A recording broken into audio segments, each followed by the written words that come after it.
Okay, so Politics Joe has done a Vox Pop. They went to Labour Party conference and spoke to young supporters, young Starmer supporters, and asked what they liked about Keir Starmer and what they didn't like about Jeremy Corbyn. And I'm going to react to it live. I think Keir Starmer was so inspiring in the manner at which he changed the Labour Party. If you talk to members and activists, one thing that they'll say is that after the 2019 general election, no one expected a Labour government in 5 years, let alone even 10 years. So to see Keir Starmer change the party in the way that he did, the direction that he took it was the right direction. Because look now, he's delivered a smashing mandate. Well, I mean, he's certainly changed the Labour Party. We all know that. But what's the point in winning power if you're enacting Tory policies, which is essentially what is happening? I joined in 2017, but then my membership did lapse because I wasn't particularly happy with the direction the party was going in because of anti-Semitism. So I have some friends who are Jewish and I could see how they were feeling within the Labour Party. But I rejoined in 2019 when I could see where things were going. And I actually voted for Keir Starmer and Angela Rayner to be the leader and deputy leader because I could see that they were the people that would be able to drive this party forward into a better direction. Of course, the anti-Semitism thing again. Be angry at Morgan McSweeney and Labour together. They were the guys that concocted the anti-Semitism crisis. It's, again, a complete myth that Jeremy Corbyn created this hostile environment for Jewish people. That is not true. Obviously, every single time this lie pops up, I'm going to have to counter it. At the moment, they've taken us into government, which nobody would have foreseen, really, considering where we were in 2019.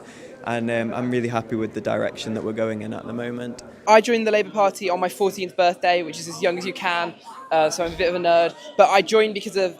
I mean, he said it, not me. I mean, I feel like the reactions of these young people aren't going to be normies or apolitical people. They're going to be those that wanted to be Prime Minister ever since they were born. They're going to be carbon copies of Wes Streeting, which isn't a good thing. The power of the last Labour government that lifted children out of poverty, that made things better, created opportunities for my generation. Under Jeremy...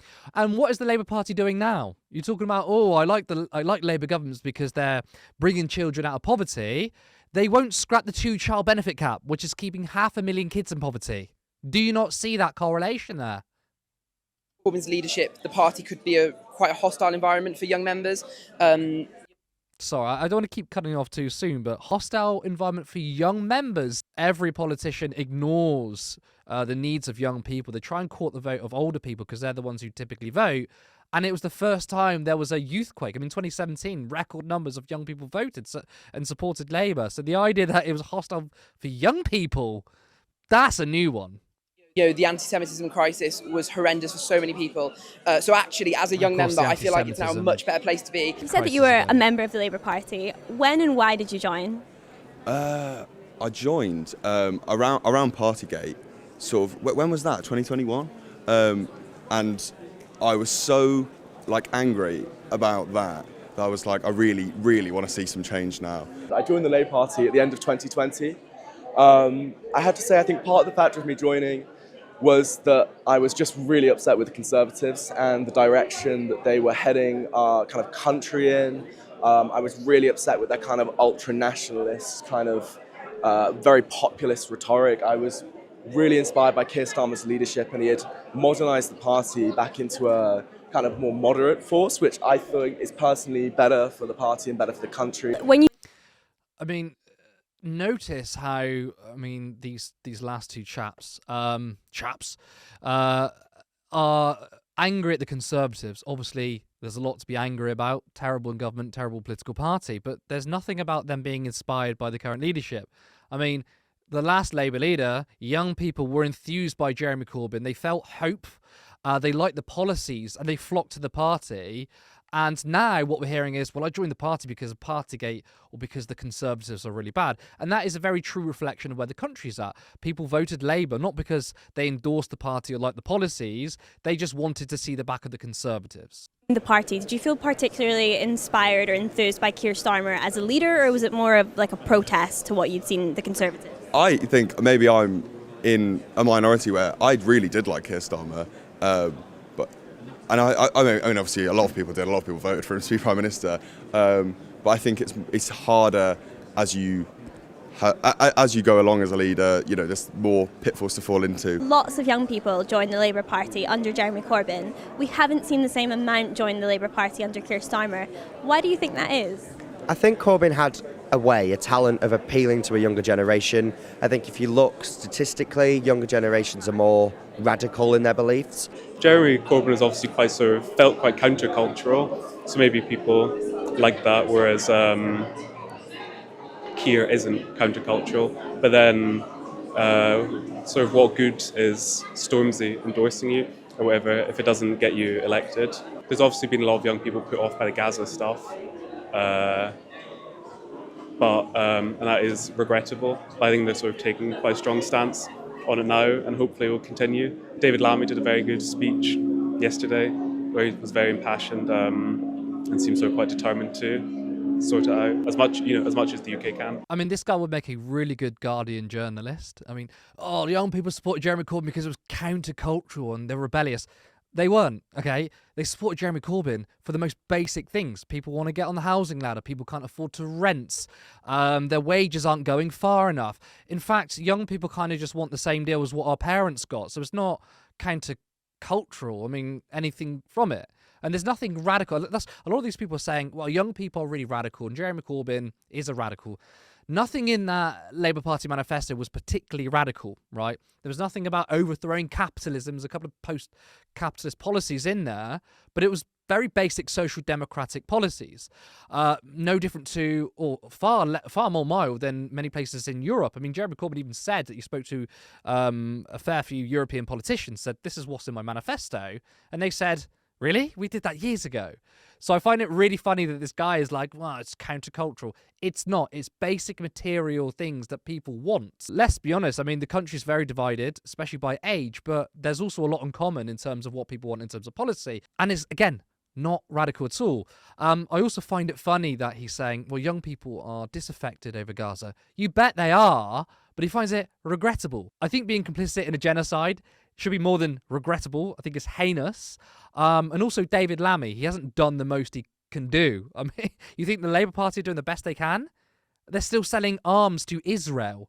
You should be doing economic sanctions. You should be hitting them where it hurts in their wallets. And they're not doing that. So they are not they're doing the bare minimum, if that. I think when you've got like kind of cultural movements in Glastonbury going for Corbyn, I think it is because ordinary people feel a sense of hope about the Labour Party and about politics, and there just hasn't been that in the last 5 years, to be honest. I think that the Labour Party now is doing a lot of things for young people, but we're not telling anyone we're doing it, and we're not doing enough as well. And I think that's why there's just not that same level of support that there was 5 years ago. I'm on the higher range of young people, and I've gone through the phase of being extremely socialist, being, shouting out at the world, and I think Corbyn attracts those kind of people.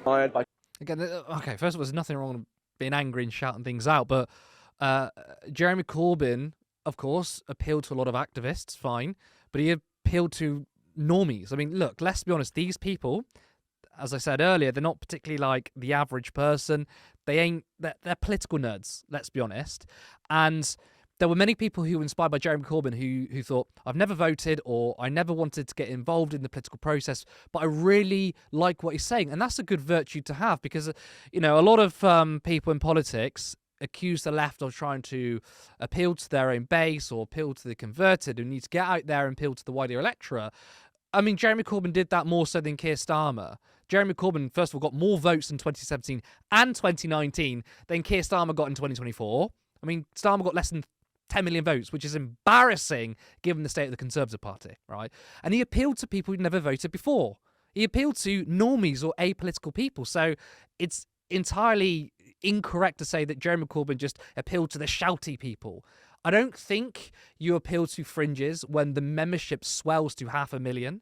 You only appeal to fringes like Keir Starmer when the membership leaves en masse or is kicked out and actually free speech isn't allowed in the party and you have to take a certain stance on policy or what you say. That is appealing to the fringes. Corbyn's leadership in the sense that he was radical, and I think that it's always been the case that young people have been attracted towards radical politics. But I think that, I must admit when I was younger, when I was about 15, I did quite like Corbyn. I mean, speaking about the removal of those more socialist voices from Labour that attract young people. not just socialist voices, social democrats and trade unionists. I mean, that's the thing we need to point out here, is that the media frames it, even Politics Joe are like, but they're falling into the trap, which is they're silencing socialist voices and left-wing voices. They're doing more than that. They're going after the centrists or centre-left. They're going after the social democrats. They're going after people who just stand on picket lines. You don't even need to be a socialist to be targeted under Keir Starmer. Keir Starmer removed the whip from a couple MPs for voting against the child benefit to remove the child benefit cap. What do you make of that? That is a great question. Whether I agree or not, I don't really wish to say on interview, but it has angered people, and I do see the arguments where people would leave because of that. Do I think he should restore the whip? Personally, yes, but that's all I'm going to say on that. That's very interesting. So the questions before were quite vague. They were like, what do you think of Jeremy Corbyn, or what do you think of Keir Starmer? This is the first actual substantive question from the reporter. And the woman in the clip cannot answer, which is, what do you think about Keir Starmer removing the whip off 7 Labour MPs, some of them who have been in the party for decades, right, who want to scrap the 2-child benefit cap? And her answer is kind of like, well, I don't really want to say. Okay then. I mean, one of those controversial decisions was to suspend the whip from MPs like Zara Sultana for voting to remove the 2-child benefit cap. What do you think that says about his leadership? I think that sends a message to MPs that, this is not the same party as under Corbyn. We vote, we are one, we are unified. You're damn right it's not the same party, but what kind of answer is that? Yeah, we need to send a message to Labour MPs that we're no longer the part of the party that care about homelessness and child poverty. We actually support child poverty. So if you vote against measures to keep it in place, then I don't think you should belong in the party. I also find it funny that it goes, we are one. We all vote together. I don't think so. Unions and members voted to keep the winter fuel allowance, but the leadership's going to ignore that. What about conference before, when members voted for PR? Once again, the Labour leadership ignored that. So the idea that, we are as one and we vote together is nonsense. We vote as a force, as a party, and personally, if you're not going to vote in the way the party want you to vote, maybe don't stand under that manifesto. That's just what... Okay, I hate this argument. This has been made by sort of senior figures in the Labour Party, and it just proves that this guy, again, I don't want to personally attack these people. I mean, they're younger folks, right? But that's not a normie. That's not what regular people think. People don't go, well, I voted for the Labour Party because they are keeping the 2-child benefit cap. First of all, you can't even quantify that answer, or you can't even dissect it and find out if that's the way people voted, because the Conservatives also support that policy. So if any swing from the Tories to Labour, you can't be like, it's because they keep the benefit cap. Again, people voted Labour to kick out the Tories. Now, the idea that, well, in the manifesto, it says we're going to keep the 2-child benefit cap, and you voted against it, that means you're going against the mandate. Again, that's not really how it works, is it? Because flip that argument on its head and say, well, okay, well, all those MPs that tried to oust Jeremy Corbyn, well, they stood on a platform of Jeremy Corbyn being the leader and stood on a platform of his manifesto, and they won their seat. So when you follow that logic, it clearly doesn't make sense. Wrong about that. Personally, I'm more of a moderate Labour supporter. I'm not, far left. I think... Who are these far left? Scrapping the 2-child benefit cap, keeping the winter fuel allowance, moderately increasing taxes on the wealthy and ending austerity is not far left. I think that's the moderate position. Increasing privatisation of the NHS, one, when it doesn't work, and two, it's not popular, I would say is far more radical in the wrong direction. Again, Jeremy Corbyn's leadership was nowhere near as radical as what I would like him to be, but it was a reset. It was something that we needed to get behind to end austerity and neoliberalism. But these people think it's radical, and I think they say that because they can't actually argue against the policy on its own merits. So what they need to do is they'll try and make out people's positions being way more extreme than it actually is, so it makes themselves sound better and more sensible. Could have more left-wing policies, that would be great, but I understand that Keir Starmer and Rachel Reeves are making the decisions necessary that they have to. We've got to make tough decisions when we are in government, and I think Keir Starmer has said we are a party of government and not a party of protest, and I think that's really important. I mean, look, there's a lot of protests now against your government. You've got people protesting the policies. And guess what? You're emboldening the far right. I don't think they give a damn about the winter fuel payment, right? Lee Anderson is saying it's disgraceful what Labour are doing. I don't think he cares. However, it emboldens him because he's, at least rhetorically, on the right side and Labour are on the wrong side. If you don't enact some kind of change, you're going to find yourself out of government very, very quickly. I was to ask you to describe Keir Starmer in a couple words. What words come to your mind? Okay, that's a good question. Keir Starmer, I think that he is charismatic. Powerful leader. An election winner. I describe Keir Starmer as bold, insightful, and inspiring. Professional. That's the word I go for. I wouldn't say boring. I feel like a lot of people would say boring. I mean, he professionally accepted all those gifts from Wahid Ali. Professional is something Keir Starmer is absolutely not. But he's the main positive of Keir Starmer, I would say, is that at least he's taking the job seriously, unlike the Tories before. I don't want to be mean, but I think he's a little bit dull. He comes off a little bit dull, I think. I think he also does seem probably like quite a nice person. So I'm going to go with dull, nice. And if this was 2019 and Jeremy Corbyn was leader of the Labour Party, Boris Johnson the leader of the Conservatives, how would you have voted in that election? In 2019, I would have voted for Corbyn in 2019, definitely, yeah. Our elections aren't between Jeremy Corbyn and Boris Johnson, they're for your local MP. And, you know, I'm lucky enough to have had brilliant Labour MPs. My current Labour MP is Alison McGovern, who's brilliant. So, you know, I think I'd support my Labour representative. I agree, like my Labour candidate was absolutely fantastic and I was proud to support them. I think Okay. I mean, that was dodging the question. They said, would you vote for Jeremy Corbyn, or did you vote, or would you support Labour when the opposition was Boris Johnson? It's like, I like my local MP. Right, but, I mean, okay, fine. So let's take one of the arguments earlier in the video, right? All MPs must stand behind Keir Starmer and on the manifesto pledges, because that's the manifesto they were elected on. But also, when Jeremy Corbyn was leader, I liked my own MP who didn't support Jeremy Corbyn. There's obviously a contradiction here. Probably still would have voted Labour, potentially. Purely because Boris Johnson, I thought, was a very, very bad Prime Minister.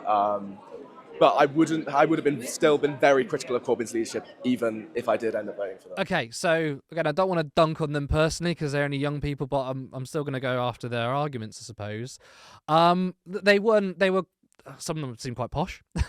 They didn't seem like people who were really enthusiastic about Keir Starmer. I'm still yet to hear a single genuine criticism of Jeremy Corbyn that isn't in the left faction. Now, I've criticised Jeremy Corbyn, many people on the left have, and they've been good criticisms, but I've never seen a decent one, right? I've never seen one that goes, you know what, that makes sense, from either Corbyn detractors in the party or right-wingers. They're usually misrepresenting his positions or what he is as a politician.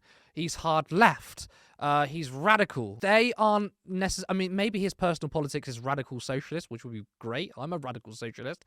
I don't care about admitting that. I'm a Marxist, for God's sake. But the manifestos and the leadership platform he stood on were not radical. I mean, essentially what happened was the Social Democrats and the Labour Party should be supporting the Corbyn-esque policies, right? But the Social Democrats sold out, right? And they moved to the centre-right. They supported privatisation and austerity, and it left those of us on the left, the radical left, to fill that vacuum.